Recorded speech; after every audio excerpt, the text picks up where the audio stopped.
Bonjour, je vous présente aujourd'hui une analyse du CAC 40 intraday pour la journée du 27 janvier 2015 avec un CAC 40 qui chute de 1,09% par rapport au cours de clôture de la veille.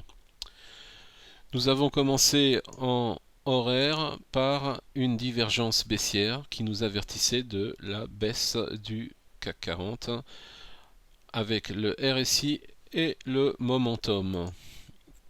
Revenons maintenant sur l'analyse 5 minutes que nous allons essayer de décortiquer. Intéressant de voir comment le premier chandelier a évolué autour de la Tenkan-sen. Et vous remarquez que la Tenkan-sen est pratiquement au milieu de ce chandelier, ce qui montre bien l'hésitation des acheteurs et des vendeurs. Est-ce qu'il faut aller à la hausse sur le CAC 40 ou bien à la baisse? Le cours finit par clôturer à 9h05 au-dessus de la Tenkan-sen. On pourrait se poser la question, donc pourquoi la hausse n'a pas continué? Nous avions plein d'éléments positifs, la Chikuspan au-dessus des cours, nous avons les cours au-dessus du point pivot.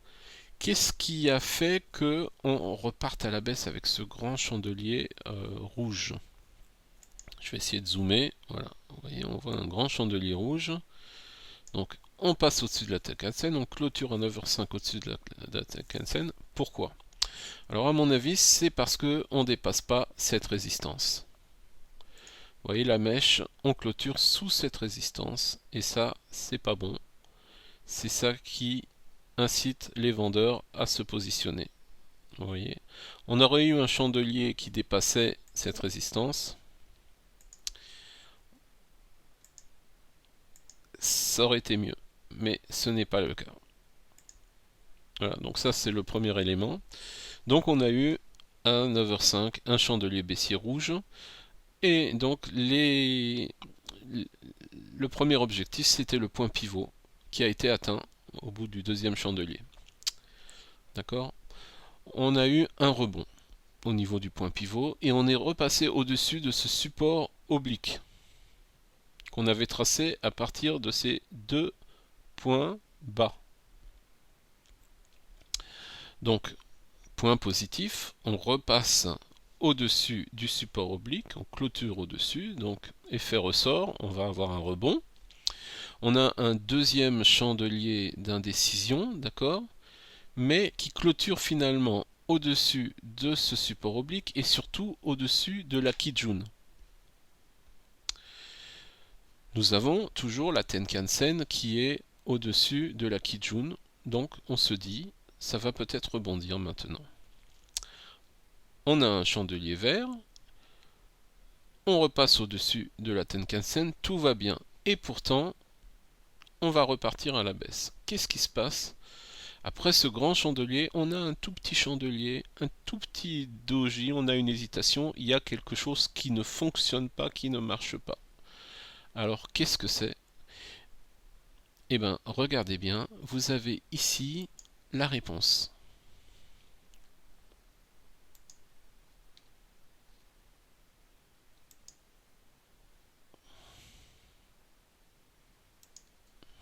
Voilà. Nous avons ici un support qui est devenu résistance, et cette résistance n'a pas été franchie. Vous voyez, on va l'étendre pour que vous compreniez mieux.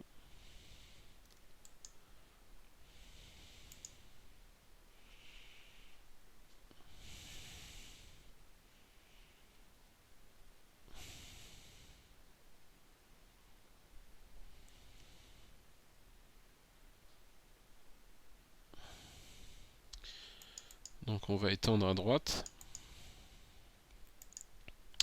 Voilà. Vous voyez comment le doji ici, ce petit chandelier a du mal à franchir cette résistance et finalement clôture en dessous. Nous avons un deuxième chandelier aussi, une autre tentative avec une ouverture juste à ce niveau-là, une tentative de la mèche qui dépasse, mais on clôture en dessous. Et bien que nous soyons à peu près sur la Tenkan-sen, on clôture un peu plus en bas et ça entraîne un gap. et nous passons au-dessus, en dessous, pardon, de ce support oblique. Et nous avions fait un autre petit support oblique ici, vous voyez, qui va jouer son petit rôle de rebond, vous voyez, avec cette mèche. Mais malheureusement, nous avons un chandelier rouge ici, donc nous avons une tentative, tentative de rebond, mais regardez comment la mèche n'arrive pas à refranchir ce support oblique qui devient résistance. Donc à cause de cela, les cours repartent à la baisse. À cause de cette mèche, vous voyez, qui ne franchit pas le support. Ça rebondit sur le point pivot, d'accord, mais c'est de courte durée. Nous restons coiffés par la Tenkan-sen. Vous voyez, on n'arrive pas à repasser au-dessus de la Tenkan-sen. N'oublions pas également que nous avons eu le croisement baissier de la Tenkan-sen avec la Kijun-sen, et ça entraîne qu'on finit par clôturer sous le point pivot, et même si on essaye de repasser, vous voyez, on reste toujours sous la Tenkan-sen. Et qu'est-ce qui nous maintient pendant un certain temps autour de cette zone du point pivot? C'est le nuage, vous voyez, qui joue le rôle de support. Mais qu'est-ce qui va trancher ensuite, qui va provoquer le fait que la baisse va s'accentuer? C'est justement le fait que la Chikuspan, elle aussi, va finir par franchir son Kumo à la baisse et également cette ligne de support oblique. Et remarquez comment elle ne va pas réussir à repasser au-dessus de cette ligne de support oblique. C'est-à-dire que cette ligne de support oblique va maintenant faire office de résistance pour la Chikuspan également. Et regardez comment ça se vérifie. Et donc finalement la Chikuspan repasse en dessous, et en plus nous avons la Chikuspan donc, qui est en dessous du nuage Kumo, en dessous des cours, donc j'ai oublié de vous signaler qu'elle passe en dessous des cours à ce moment-là, donc au même moment où les cours passent en dessous du point pivot. Et nous avons ici une tentative de rebond. Pourquoi? Parce que vous voyez ce support, donc ce deuxième point bas qui nous avait servi à tracer le support oblique, devient ici un support. On va le tracer, mais on l'effacera pour ne pas trop embrouiller ensuite les ratios de Fibonacci que je vais vous tracer. Voilà. Vous voyez, donc là on a encore un support qui vient de là. On le voit aussi avec l'évolution de la Chikuspan. Et ce support va entraîner un rebond, un pullback vers le point pivot.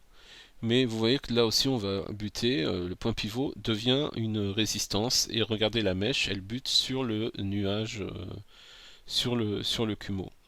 Voilà. Et en même temps vous avez donc la Chikuspan qui elle bute sur le point pivot, puisque ici le cours clôture sur le point pivot. Remarquez également cette résistance oblique qu'on a tracée à partir de ces deux points, et comment elle se conjugue avec le point pivot, et comment les cours vont buter sur cette résistance. Donc on va repasser sur ce support, et finalement on va réussir à l'enfoncer. On ne peut pas repasser au-dessus de la Tenkan ni de la Kijun, donc on va franchir donc ce support. Voilà. Et ensuite on va donc avoir un léger rebond. On va essayer de comprendre pourquoi il y a un rebond ici. Alors pour cela, donc je vais déjà effacer pour qu'on ne soit pas embêté tout à l'heure, quand je vais vous montrer les ratios de Fibonacci. Voilà. Donc, pourquoi ici on a un rebond? C'est un petit rebond, mais ça monte quand même. Vous voyez, ça va rejoindre la Kijun. Alors, comment on peut anticiper ce rebond?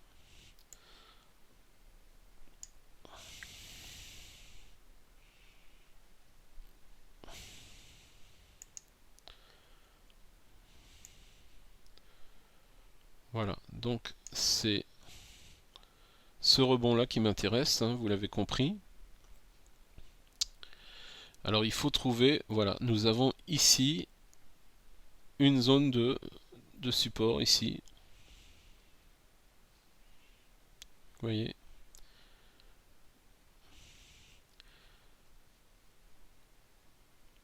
qui correspond donc au rebond ici.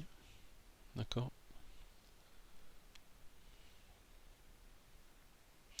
Donc ça c'est la première observation. Alors vous allez me dire c'est difficile à le dénicher, hein. Il y en avait d'autres. C'est vrai qu'il y en avait d'autres ici, vous voyez. Donc, et c'est vrai que ça a un peu rebondi.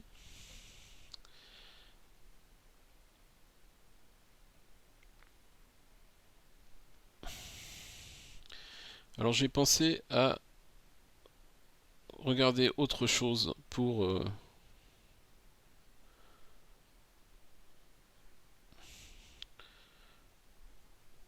ce support.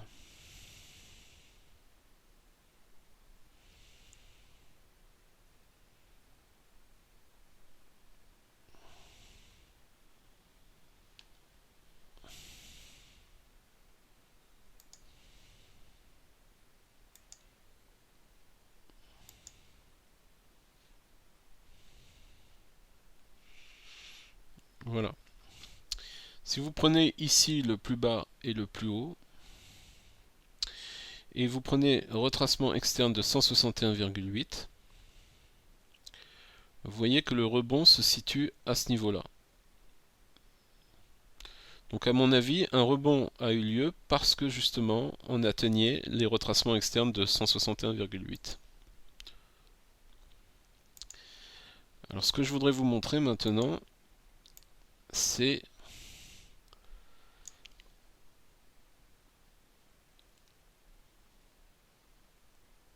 le retracement de ce rebond.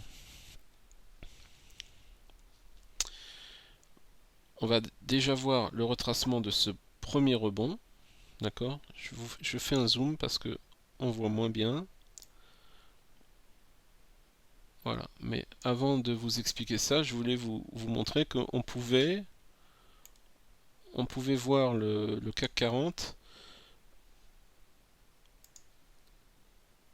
avec une première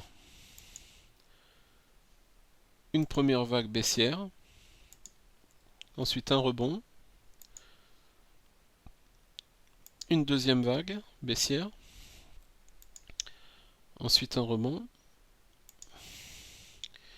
et enfin une troisième vague baissière. D'accord? Donc, 3 vagues baissières. Alors maintenant, on va regarder le retracement de chacune de ces vagues. Alors ce qui m'intéresse, c'est déjà les deux premiers retracements que vous voyez ici. Donc on a vu hein, que c'était...